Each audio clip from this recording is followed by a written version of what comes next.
Police ভাইদের আরেকটা বিষয় আমি বলছি। আজকে কিন্তু আপনাদের দোষের কারণে, কিছু কিছু অফিসারের দোষের কারণে বিক্রি হয়েছেন তার নে আজকে আমাদের সেনাবাহিনী মাঠে। এটা আপনাদের জন্য লজ্জার। আমি একটা কথা বলি, আপনারা সবাই পরিপূর্ণভাবে এমনভাবে স্ট্রং হন, দেশটাকে আপনাদের নিজের আয়ত্তে নেন, কোনো দলের নয়, দেশের হয়ে পরিপূর্ণ কাজ করেন। সেনাবাহিনীকে সেনাবাহিনীর কাজ করতে দেন, আপনাদের কাজ আপনারা পরিপূর্ণ করুন। এদেশের আপনাদের উপরে এদেশে কোনো সন্ত্রাসের ক্ষমতা নাই, কোনো নেতার ক্ষমতা নাই আপনাদের উপরে দিয়ে কোনো কিছু করবে।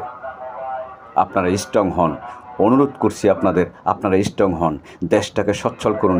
বিশ্বের কাছে আমাদের ছোট করেন না, আমাদের দেশটাকে ছোট করে না। আজকে সেনাবাহিনী মাঠে আছে, এটা আমাদের জন্য ছোট, কষ্টকর। দয়া করে আপনারা দেশটাকে সচ্ছলতা বোধ করতে আপনাদের 5 দিন না 5 ঘন্টাও লাগবে না, ইচ্ছা করলে আপনারা চাইলে পারবেন, যদি আপনারা প্রতিটা অফিসার সঠিক সৎভাবে জীবনযাপন করেন। তাই আমি বলছি, আপনারা সঠিক পথে চলুন এবং সুন্দর দেশটাকে গড়তে আপনারা পরিপূর্ণ প্রচেষ্টা চালিয়ে যান। অন্যায় থেকে বিরত থাকুন। আসসালামু আলাইকুম।